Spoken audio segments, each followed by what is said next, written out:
నిమిషాలు దేవుని వాక్యాన్ని పరిశుద్ధ గ్రంథములో నుండి ఎక్కువ సమయాన్ని తీసుకోను, కానీ క్లుప్తముగానే మీ మధ్య నేను బోధిస్తాను. లూకా సువార్తని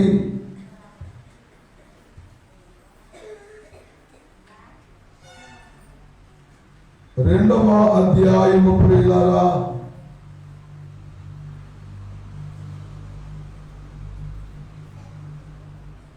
20వ వచనాన్ని చదువుకుందామండి. అంతటా ఆ గొర్రెల కాపరులు తమతో చెప్పబడినట్టుగా తాము విన్న వాటిని కన్నవాడన్నిటిని గూర్చి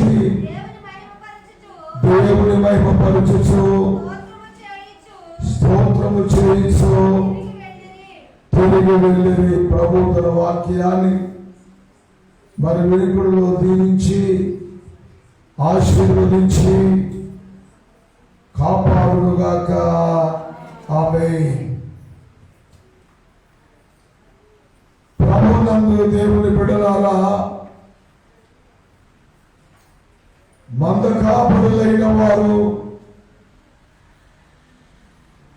దేవదూతల ద్వారా బోధించబడి, దేవదూతల ద్వారా నడిపించబడి, దేవదూతల ద్వారా స్వర్తమానమును విని వారి పొలాలు, మందలు, ఆస్తిపాస్తులన్నీ కూడా విడచి బెత్లెహేముకు వారు వచ్చారు. పశుశాలలో ఉన్న యేసునాథుని వారు చూచారు, ఆరాధించారు, సంతోషించారు. వారు తెచ్చిన కానుకలన్నీ ఆయనకే ఇచ్చి వేస్తారు. మరలా తిరిగి ప్రయాణమయ్యారు. వారు క్రీస్తును ఆరాధించిన తర్వాత ప్రయాణమై వెళ్ళిపోతూ ఊరకనే వారు వెళ్ళలేదు. ఒక గొప్ప కార్యాన్ని వారు చేస్తూ ఉన్నారు. అదేమిటనగా దేవుడిని మహిమపరచుట. ఇది చాలా గొప్ప సంగతి. ఎవరు చెప్పారండి వారికి? ప్రభువుని మహిమపరచాలని, దేవుని కనపరచాలని ఆ మంద కాపురులకు ఎవరు చెప్పారు? నేనంటాను, వారు ఎప్పుడైతే బెత్లెహేముకు వచ్చారో, యేసునాథుని చూచారో, అప్పుడే వారు పరిశుద్ధాత్మను పొందారు. పరిశుద్ధాత్మ పూర్ణులయ్యారు కనుక తిరిగి వెళ్ళిపోతూ, అనగా పండగ ముగించుకొని ఇంటికి వెళ్ళిపోతున్న వారే దేవునికి మహిమ చెల్లించారు. పండగ అయిపోయింది. మనకు 24, 25, ఈరోజు 26.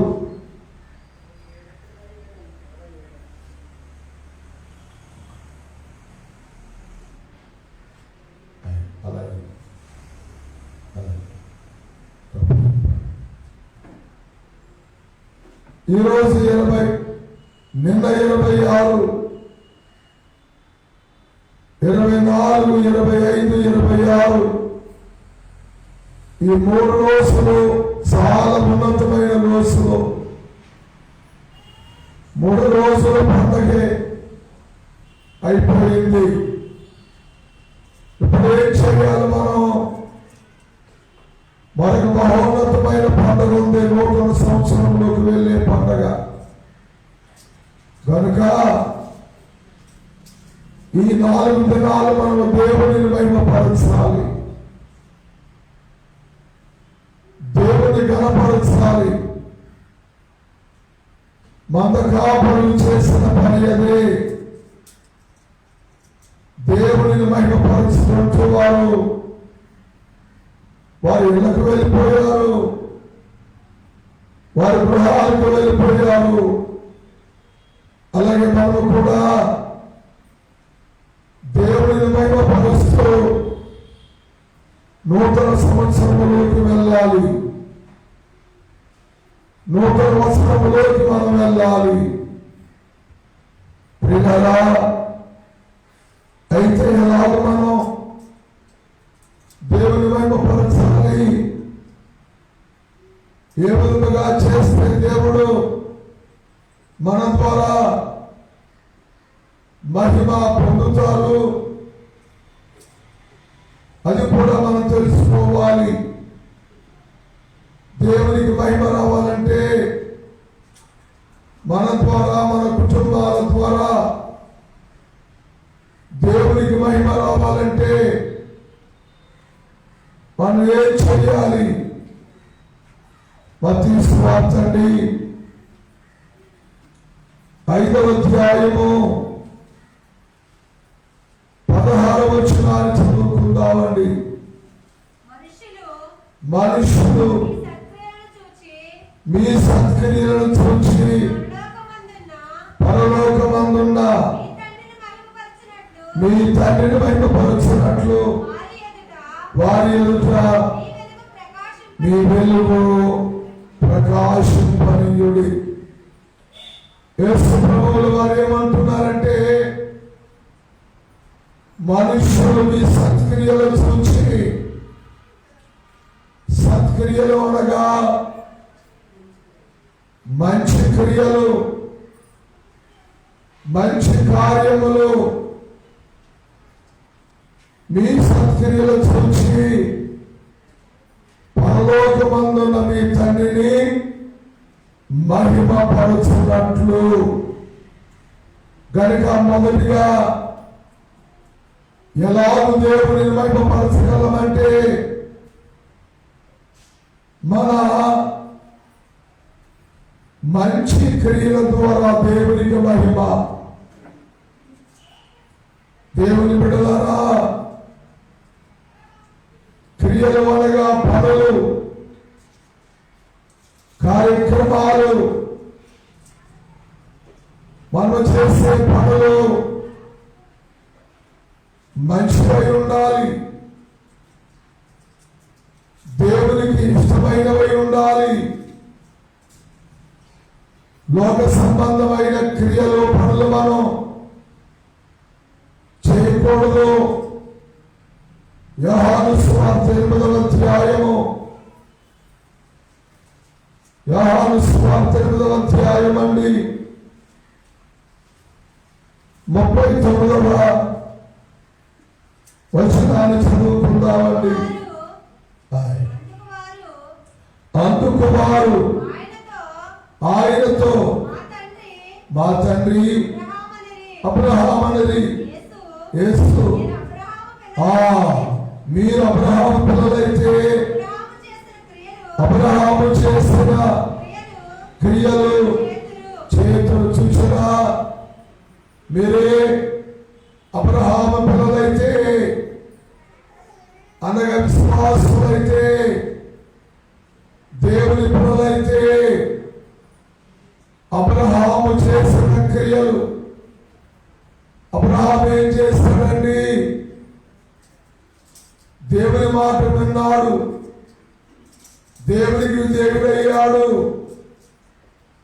ప్రయాణమయ్యాడు, కుమారుని దేవుడు అంటే మనస్ఫూర్తిగా ఒప్పుకున్నాడు. ఎన్నో మంచి క్రియలు దేవుని కొరకు అబ్రహాము చేశారు. అలాగే మనం కూడా మంచి క్రియలు అబ్రహాము ఎలాగూ చేశాడు, అలాగే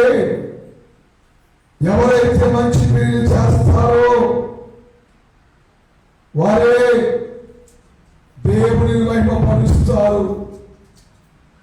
చెడ్డ పనులతో ప్రియమైన వాళ్ళరా,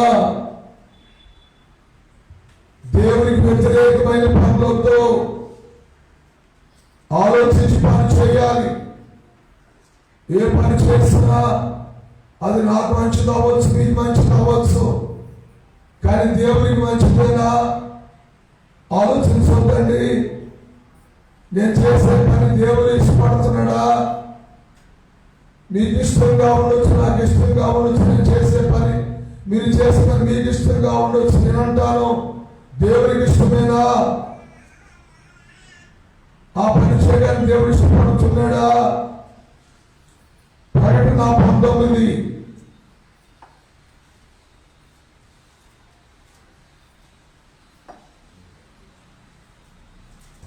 8వ వచనమండి. మరియు ఆమె ధరించుకొనుటకు ప్రకాశములను నిర్మలమునైన సన్నపు నారబట్టలు ఆమెకి ఇయ్యబడును. అవి పరిశుద్ధుల నీతి క్రియలు. పిల్లరా, నీతిగా న్యాయముగా చేయాలి పని. పరిశుద్ధుల నీతి క్రియలంటే అదే. పరిశుద్ధులైతే న్యాయంగానే చేస్తారు పనులు, అన్యాయంగా ఏం చేయరు. ఒకరికి అన్యాయం, ఒకరికి న్యాయం. ఇది ఎక్కడ ధర్మం అండి? ఎక్కడైనా ఉందా? ఇద్దరికి న్యాయం జరిగేటట్లుగా అది దేవుడు ఇష్టపడాలి. కనుక నేనంటాను, మొదటిగా దేవుడిని ఎలాగ మహిమపరచాలంటే మంచి క్రియల ద్వారా. కనుక దేవుని సంగమా, చెడ్డ క్రియలు చేస్తున్నారని కాదని అనడం లేదండి. దాంతో నాకు పనిలే. చెడ్డ క్రియలతో కానీ ఆ బాధతో కానీ నాకు పని లేదు. నాతో ఉన్న పనంతా మంచి క్రియలే. మంచి పనులు చేయండి. పిల్లలారా, ఈ తల్లిదండ్రుల విషయంలో మంచి పనే చేస్తున్నారా? తల్లిదండ్రులారా, మీ బిడ్డల విషయంలో మంచి పనులే చేస్తున్నారా? పనులు అంటే ఎలా ఉండాలి? హృదయంతో ఉండాలి. మాటలు బట్టి కోటలు కట్టేవారు ఉంటారు. మాటల ద్వారా కోటలు కట్టేవారు ఉంటారు. నేనంటాను, హృదయంలో ఉంది మంచితనం. హృదయాన్ని బట్టి మనం మంచి క్రియలు చేయాలి. దేవుని స్తోత్రం. ఇంకా దేవుడిని మనము ఎలాగ మహిమపరచగలమంటే, యోహాను సువార్త అండి 15వ అధ్యాయము 8వ వచనాన్ని చదువుకుందామండి. మీరు బహుగా ఫలించడం వలన నా తండ్రి మహిమపరచబడును. చాలండి. ఇక రెండవదిగా, దేవుడు మన ద్వారా ఎలా మహిమ పొందుతారంటే బహుగా ఫలించడం వల్ల. యోహాను గారు పత్రిక సువార్తలో రాస్తారు. ప్రభువే స్వయంగా మాట్లాడుతున్నారు, బహుగా ఫలించండి. ఎవరైతే ఫలభరితమైన జీవితాన్ని జీవిస్తారో, ఫలాలు ఫలిస్తారో, వారే దేవునికి మహిమ తెచ్చేవారుగా ఉంటారు. నేను అంటాను, బహుగా ఫలించడం అంటే ఏంటండి? చెట్టు ఉంది, బాగా ఫలించిందంట. ఏ చెట్టైనా దాని కాయలు ఉన్నప్పుడు బాగుగా ఫలించిందంట. మరి మనం ఎలా ఫలించగలము? ప్రియమైన దేవుని బిడ్డలారా, గలతీ పత్రిక 5వ అధ్యాయము 22వ వచనం అండి. ఏ ఫలం అండి? ఆత్మ ఫలమేమనగా ప్రేమ, సంతోషము, దీర్ఘశాంతము, దయాళత్వము, మంచితనము, విశ్వాసము, సాత్వికము, ఆశా నిగ్రహం. ఎన్నో చేయండి అమ్మా? 9. ఈ 9 ఫలాలు ఫలించగలుగుతున్నామా? ప్రేమ, సంతోషము, సమాధానము, దీర్ఘశాంతము. కొంతమందిలో ప్రేమ ఉంటే సంతోషం ఉండదు, కొంతమందిలో సంతోషం ఉంటే సమాధానం ఉండదు, ఓర్పు ఉండదు, దయగలిగే గుణం ఉండదు, మంచితనము అసలే కనబడదు. మరి ఇవన్నీ ఫలిస్తేనే కదండి బహుగా ఫలించుట. ప్రేమ లేనివాడు, సంతోషము లేనివాడు, సమాధానము లేనివాడు, దీర్ఘశాంతము లేనివాడు, దయ లేనివాడు, మంచి లేనివాడు, విశ్వాసము లేనివాడు, సాత్వికము లేనివాడు, ఆశ నిగ్రహం లేనివాడు ఇంకేం ఫలించగలరండి? ఇంకేం ఫలించగలరు?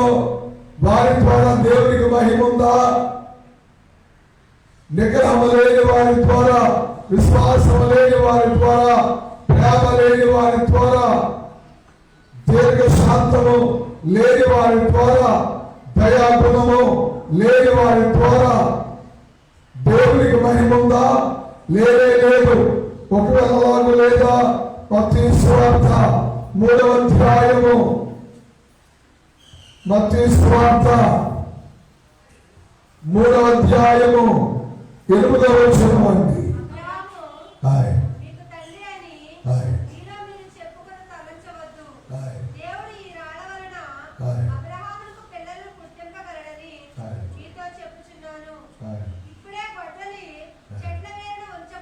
ఇప్పుడే గొడ్డలి చెట్ల వేరున ఉంచబడి ఉన్నది గనుక మంచి ఫలము ఫలింపని ప్రతి చెట్టును నరకబడి అగ్నిలో వేయబడి. చూచారా?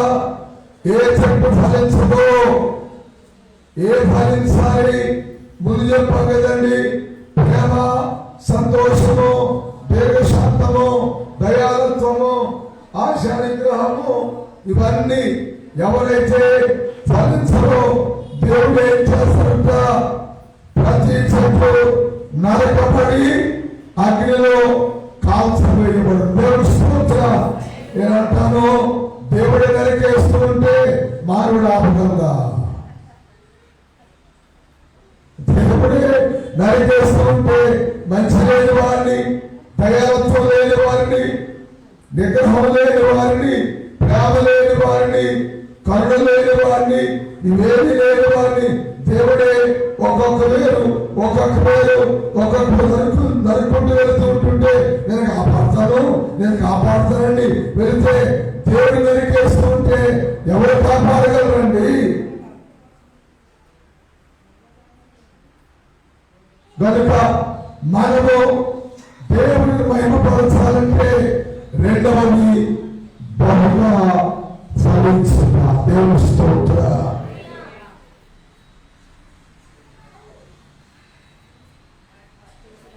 మూడవదిగా చూద్దామండి. కీర్తనల గ్రంథము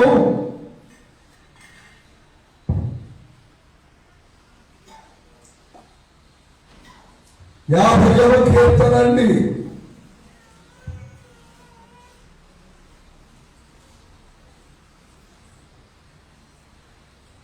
50వ కీర్తన 23వ వచనాన్ని చదువుకుందామండి. స్తుతియాగము అర్పించువాడు నన్ను మహిమపరచుచున్నాడు. ఇక మూడవదిగా దేవుడిని మనము ఎలాగ మహిమపరచగలమంటే స్తుతియాగము అర్పించడం వల్ల. ఏ యాగం అండి అమ్మా? ప్రార్థనా యాగం ఉంది, అలాగే స్తుతి యాగము కూడా ఉంది. ఏమిటి ఆ స్తుతి అంటే 2020 సంవత్సరం అంతా దేవుడు కాపాడాడు. ఈ వారమంతా స్తుతించడమే, ఈ వారమంతా ప్రభుని కనపరచడమే. కరోనా వ్యాధి రాకుండా కాపాడారు. ఈ వారమంతా దేవుని స్తుతించడమే. నీ ప్రక్క 1000 మంది పడ్డా, నీ కుడి ప్రక్క 10,000 మంది పడ్డా అపాయం రాకుండా చూచారాగిన ఈ వారమంతా స్తుతించడమే. ప్రార్థన ప్రక్కన పెట్టండి, ముందు స్తుతులు చేయండి. దావీదే దినానికి 3 మార్లు ప్రార్థన చేసేవాడు, 7 మార్లు స్తుతి చేసేవాడు అని బైబిల్లో ఉంది. ప్రార్థన చేద్దాం. ఎప్పుడో నూతన సంవత్సరంలో మొదటి వారం బలంగా ప్రార్థన చేద్దాం. కానీ ఈ వారం అంతా స్తుతించండి. మీ భర్త గారు దేవుడు చేసిన మేలులు, మీ బిడ్డల దేవుడు చేసిన మేలులు వాటిని తలంచుకొని ధ్యానించుకొని స్తుతించండి. అది స్తుతి యాగము. 9వ కీర్తన 11వ వచనం అండి.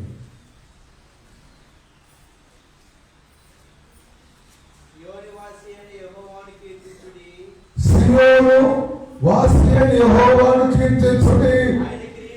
ఆయన క్రియలను ప్రచురము చేయండి. ప్రజలను తెలియచేయండి. కీర్తించండి, పాడండి. స్తుతియాగమైన ప్రార్థన ఏంటంటే పాడడమే, ఆరాధించడమే, స్తుతులు చెల్లించడమే. దేవుని స్తోత్రం. నా ప్రియులారా, అలాగున మనము దేవుని మహిమపరచగలము. సాతాను గెలవగలడా అతనితో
కనుకపోయినదిగా దేవుడిని మనము ఎలాగూ మహిమపరచగలము.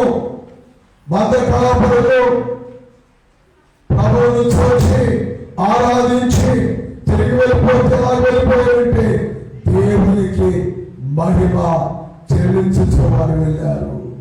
మరి మనమండి, మనం ఈ వారం అంతా పండుగ అయిపోయింది, పండగ సంబరం అయిపోయింది, పండగ పిండి వంటలు అయిపోయాయి. కొంతమంది లోపల ఉన్నాయండి, అంటే తినే పని అయిపోయింది. పండుగ రోజున పిండి వంటలు మంచి కర్రీస్ అన్ని కూడా అయిపోయాయి. ఇప్పుడు తిందామంటే తిన్నవరు, ఎందుకంటే షుగర్ ఆగు అంటారు, బీపీ మంది తినొద్దు అంటారు. పండుగ రోజు ఎవరంటే అంటాడు వారం అయిపోయింది. ఈ వారం చివరి వారములో, ఆఖరి వారములో మనం చూడాల్సిన పని ఏమిటంటే దేవుడిని మహిమపరచాలి. దేవుని స్తోత్రం. ఎలాగో మనము దేవుడిని మహిమపరచగలమంటే, ఒకటి మన మంచి క్రియల ద్వారా, రెండు మనము ఫలించడం ద్వారా, మూడు స్తుతి యాగము అర్పించడం ద్వారా. స్తుతి యాగము అర్పించడం ద్వారా స్తుతించండి దేవుడిని. సంవత్సరం అంతా ఏడెనిమిది దేవుడి కార్యాలు చేశారు, జ్ఞాపకానికి తెచ్చుకోండి. నేను క్రిస్మస్కి వెళ్ళి వస్తూ ఉన్నా. అర్ధరాత్రి వేళ వస్తూ ఉన్నాను. త్రోవ ప్రక్క ఒక ముసలావిడ రోడ్డు ప్రక్క కూర్చొని వణికిపోతూ 4 ముద్దలు తింటుందా. ఒక ఇస్తంలో ఎవరు పెట్టారో ఆ తల్లికి తింటుంది. డ్రైవర్ కారు పోనిస్తూ ఉన్నాడు. బాబు సార్ కారు ఆపు, బ్యాక్ చేయి కారు అన్నా. బ్యాక్ చేశాడు. నేను ఆ కారు అంతాలో చూశాను. చాలా వృద్ధురా ఆ చలిలో వణికిపోతూ అన్నం తింటుంది. నేను త్వరగా క్యారేజ్ పెట్టాను. క్యారేజ్ అబ్బాయి అన్నా. తీసాడు డ్రైవర్ క్యారేజ్. ఆమె దగ్గర తీసుకెళ్ళి అన్నం తినమ్మా అన్నా. ఆలోచించకుండా తినేసిందా.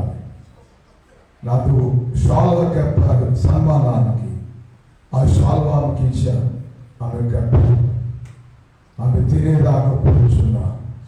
తినండి, సరిపోద్దమ్మా, సరిపోద్దయ్యా. ఎందుకున్నా నీకేమీ లేదా? అందులో ఉన్నారయ్యా. అందులో చేసేసారు. రోడ్డు పక్కకు వచ్చాను. ఎవరికి వారు దుర్మార్గుడు కాకపోతే కన్న తల్లిని రోడ్డు మీద విడిచిపెడుతుందా? నేనైతే వారితో మాట్లాడను. పేగ తెగరిగేస్తాను, పేగ తెగరిగేస్తాను. తల్లిని తీసుకుని రోడ్డు పక్కన పెడతాడా? ఒక విషయం చెప్తాడు. ఒక విషయం అప్పుడప్పుడు లోక సంబంధమైన కార్యాలు వినాలండి. జ్ఞానాన్ని పెంచుకోవాలి. యవనస్తుడు పెళ్లి చేసుకున్నాడు. తన భార్య ఒక అందమైన బిడ్డను కంది. కన్న తర్వాత ఆమెకేమొచ్చిందో ఆమె చచ్చిపోయింది.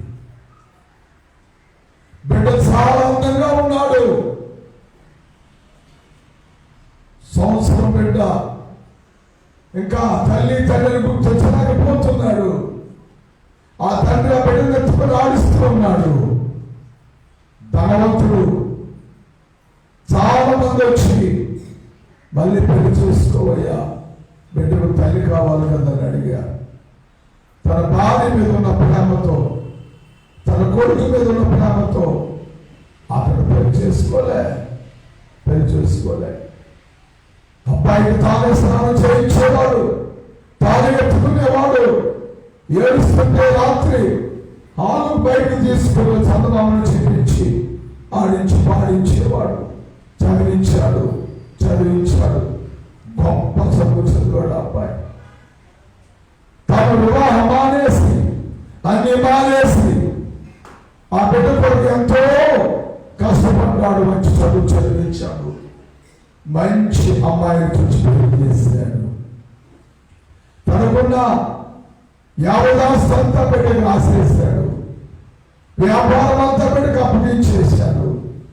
తన ఇల్లంతా బిడ్డకు అప్పగించేశాడు. తన కొడుకు చేశాడు.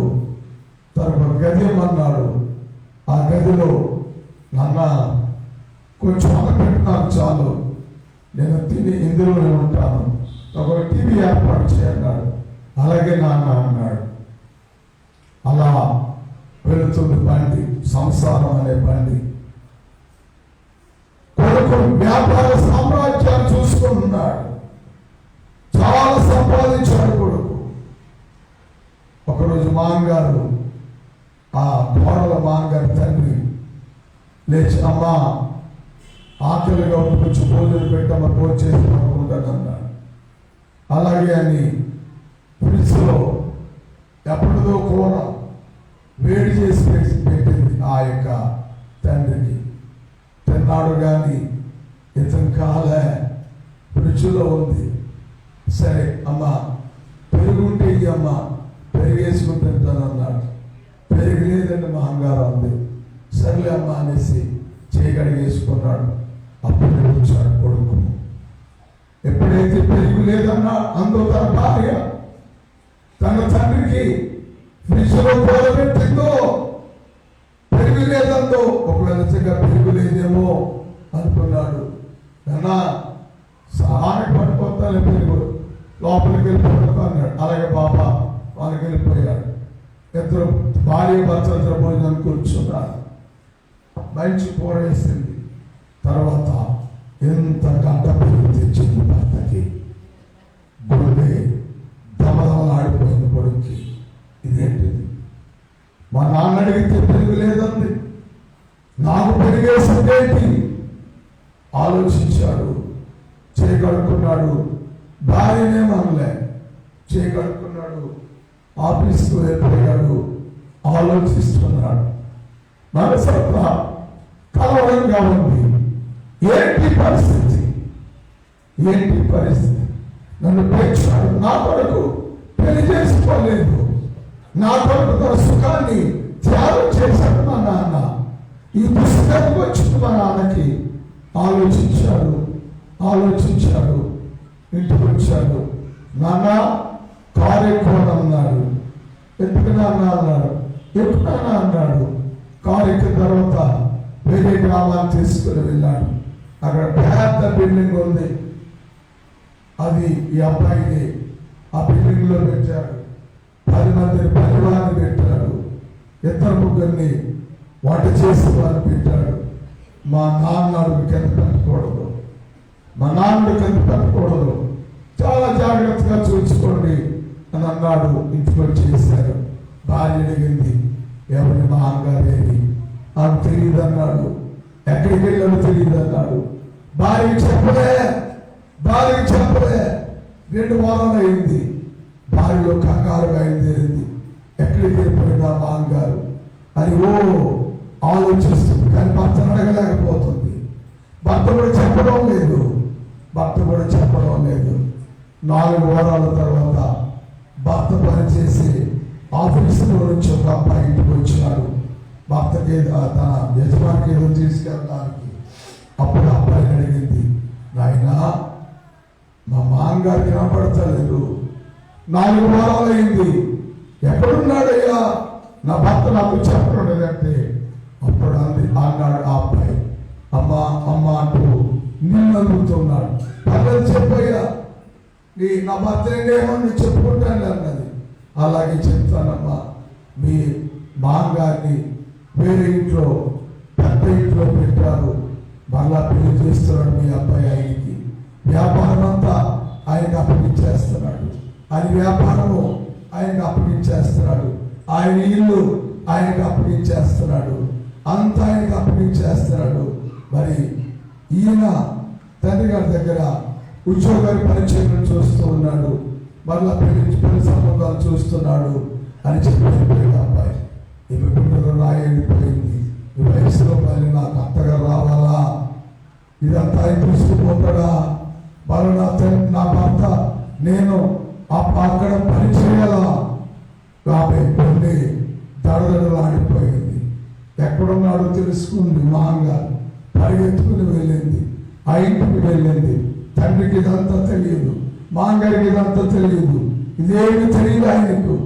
అంత కొడుకు అన్నాడు, కొడుకు మాట విన్నాడు అంతే, ఇదేమి తెలియదు. వెళ్ళి మామగారు కాళ్ళ మీద పడింది. అయ్యా నన్ను క్షమించండి అని ఆమె ఏడుస్తుంది. ఆయన పట్టుకొని అప్పుడు వచ్చాడు కొడుకు భర్త. ఆమె భర్త ఆయన కొడుకు వచ్చాడు. అప్పుడు ఏంటో ఇది అన్నాడు తండ్రి. అవును నాన్న, ఒక్క గొప్ప పెరుగు నువ్వు ఇవ్వలేకపోయింది నీకు. నువ్వు నాకు ఆస్తులు ఇచ్చావు, నువ్వు నాకు వ్యాపార సామ్రాజ్యాన్ని ఇచ్చావు, నువ్వు నాకు ఇల్లు ఇచ్చావు, నువ్వు నాకు సంపదించావు, నువ్వు నాకు గౌరవాలు ఇచ్చావు, నీకు ఒక గొప్ప పేరు ఇవ్వలేకపోయింది తల్లి. అందుకే ఆ స్థితే తనకు తెలియాలి అని నేను దూరం చేస్తాను నాన్న అన్నాడు.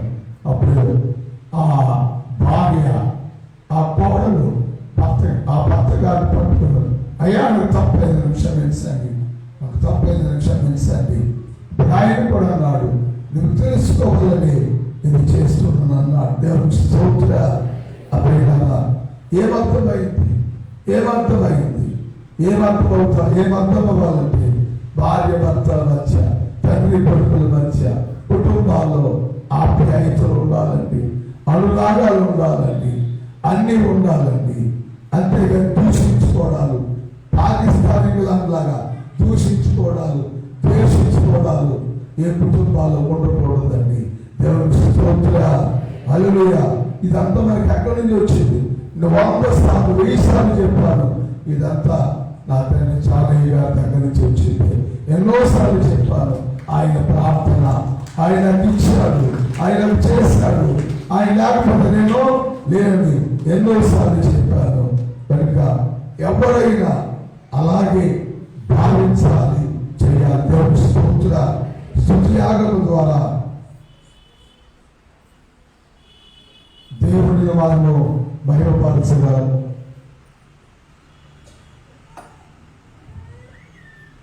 ఇంకా 2 చదివించి ముగించేస్తానండి. చెప్పను నేను మీకు. 17వ అధ్యాయం యోహాను సువార్త అండి, 4వ వచనం అండి. నా యందు నిలిచియుండుడి, మీ యందు. 17వ అధ్యాయము 4వ వచనం అండి. చేయుటకు నీవు నాకు ఇచ్చిన పని నేను సంపూర్ణముగా నెరవేర్చి భూమి మీద నిన్ను. ఇక 4వదిగా దేవుని ఎలాగో మహిమపరచగలమంటే దేవుని ఇచ్చిన పనిని పూర్తి చేయటం ద్వారా. దేవుని స్తోత్ర. దేవుడు మనకు పని ఇచ్చాడు, ఉద్యోగం ఇచ్చాడు, వ్యాపారం ఇచ్చాడు, వ్యవసాయం ఇచ్చాడు. ఏదో ఒకటి దేవుడు మనకి ఇచ్చాడు. ఆ పనిని ఎవరు మధ్యలో ఆపకండి. అది ఎవరిచ్చిన పని అమ్మా? దేవుడు ఇచ్చింది. మన దగ్గరికి ఏదొచ్చినా దేవుడు ఇచ్చింది. చిన్నదని అనుకోకండి, పెద్దదని గర్వించకండి. ఏది ఇచ్చినా అది దేవుడు ఇచ్చింది. దేవుని బిడ్డలారా ఆలోచించండి. ఏది ఇచ్చినా దేవుడు ఇచ్చింది. ఒక అబ్బాయి డాక్టర్ చదివాడు, వాళ్ళ తమ్ముడు ఇంజనీర్ చదివాడు, తండ్రి మంచి ఉద్యోగంలో ఉన్నాడు. అబ్బాయికి వివాహం, పెద్ద అబ్బాయికి వివాహ సంబంధం కుదిరింది. కోట్లలో పైన కట్నం వస్తుంది. ఈలోగా ఆ పెద్ద అబ్బాయికి ఒక వ్యాధి వచ్చింది. ఆ వ్యాధిలో కాళ్ళు చచ్చిపడిపోయాయి, చేతులు చచ్చిపడిపోయాయి, శరీరం అంతా చచ్చిపడిపోయింది. ఏది చేయలేదు. ఇంటికి తీసుకొచ్చారు, డబ్బంతా ఖర్చు పెట్టేశారు. బాగుపడలే. తండ్రి ఉద్యోగం మానేశాడు, రిటైర్డ్ అయిపోయి రిజైన్ చేశాడు. వచ్చిన డబ్బుతో బాగు చేయించాడు, కానీ బాగుపడలే. తమ్ముడు మంచి ఉద్యోగంలో ఉన్నాడు. అన్నను చూసుకోవడానికి ఎవరు లేరు. తమ్ముడు కూడా ఉద్యోగానికి రిజైన్ చేసేసాడు. అన్నగారు చూసుకుంటున్నాడు. తండ్రి వృత్తులు ఏమీ చేయలేరు. కానీ ఆ అన్న, ఆ తమ్ముడు, అన్నగారికి తమ్ముడు ఒక్కడే మరి అన్ని సహకారం. ఎక్కడికి బాత్రూమ్ తీసుకుని వెళ్ళాలన్నా తమ్ముడే తీసుకుని వెళ్ళాలి, భోజనం పెట్టాలన్నా తమ్ముడే పెట్టాలి. అంత ఏది కదలదు, ఒక్క ఈ వేరు మాత్రమే కదులుతుంది. బాగా చదువుకున్నాడు. ఒకరోజు ఆలోచిస్తున్నాడు. ఇంట్లో ఏమీ లేవు, తల్లి తండ్రి ఏడుస్తున్నారు, అన్నీ అయిపోయాయి, బాగా బ్రతికిన వారు చెప్పిపోయారు. తమ్ముడు అన్నాడు, అన్నయ్య ఏం చేద్దాం అన్నాడు. ఏదో ఒకటి చేయాలి అని అన్నగారు అన్నారు. ఏం చేద్దాం ఆలోచించారు. అప్పుడు ఏం చేశాడంటే ఒక చిన్న కంప్యూటర్ లోన్లో తీసుకున్నాడు. అలాగే కొన్ని పత్రికలు, మ్యాగజైన్ పత్రికలు తీసుకోమన్నాడు. తీసుకున్నాడు. తమ్ముడు అన్నగారికి ఇచ్చాడు. అవి చదువుతూ ఉంటుంటే చాలా బలం అనిపించింది అతనికి. చదువుతూ ఉంటుంటే భయం పోయింది. అప్పుడు ఏం చేశాడంటే ఆ కంప్యూటర్లో యూట్యూబ్ ఛానల్ ఓపెన్ చేశాడు. యూట్యూబ్ ఛానల్ అన్న తమ్ముడు ఇద్దరు కూర్చొని అందులో రాయబడిన సంగతులు, తమను కదిలించిన సంగతులన్నీ కూడా యూట్యూబ్లో చక్కగా ఎడిట్ చేసి అతని తమ్ముడు మాట్లాడేవాడు. అందులో అలాగూ 2 నిమిషాలు 3 నిమిషాలు వీడియోలు యూట్యూబ్లో పెట్టేవారు. సంవత్సరం వరకు ఎవరు దాన్ని చూడలే. అయినా పని మానలేదు. వాళ్ళు తమ్ముడు అన్నాడు, ఎందుకని ఎవరు చూడటం లేదన్నాడు. నాయన ప్రారంభించిన మధ్యలో ఆపకూడదు, కంగారు పడకన్నాడు. అలాగే అన్నయ్య అన్నాడు. అలాగూ 2 సంవత్సరాలు దాటిన తర్వాత చూడటం మొదలెట్టారు. ఇప్పుడు ఆ అన్నదమ్ములిద్దరూ ఒక్క నెలకి 2 కోట్లు సంపాదిస్తున్నారు. 2 కోట్లు సంపాదిస్తున్నారు. ఒక్క నెలకి 2 కోట్లు. ఆయన కూర్చోలో కదలలేడు, నడవలేడు, కేవలం కంప్యూటర్ నొక్కుతాడంతే. అలా కూర్చోలేని వాడు నెలకు 2 కోట్లు. ఎంత ఉంటా బలంగా ఉంటా, ఏం సంపాదిస్తున్నామా? ఏం సంపాదిస్తున్నాను? కానీ అతడు ఏమి కదలేదు. ఈ చేతులు ఓపెన్ చేయండి. తెలుగు గీక్స్ అనే ఛానల్ ఉంటుంది. తెలుగు గీక్స్ అనే ఛానల్. ఇక వారు చెప్పే మాటలు వింటుంటే ఎంతటి వాడైనా చక్కగా బలంగా తయారైపోతాడు. నా పిల్లలారా, మనకి ఏ పని ఇచ్చారో పనులు చాలా నమ్మకంగా ఉండి పని చేసుకుంటూ వెళ్తే దేవుడు ఇస్తాడు. దేవుడి స్తోత్రుడా. ఇక 5వదిగా రోమాపత్రిక 15వ అధ్యాయము 5వ వచనం అండి.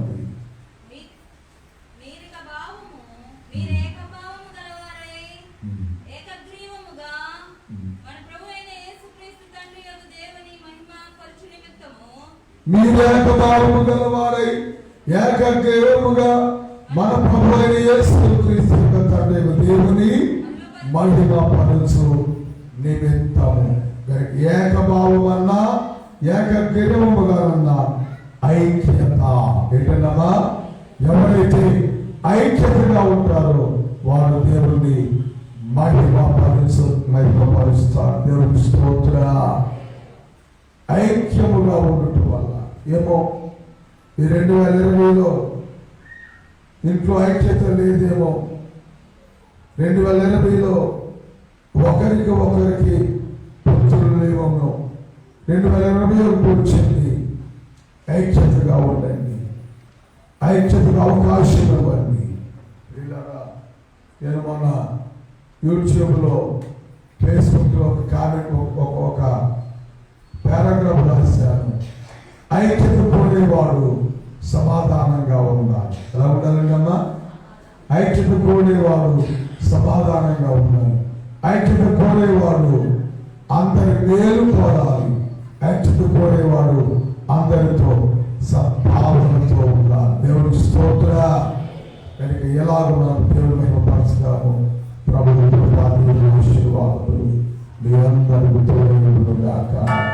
ఆమేన్.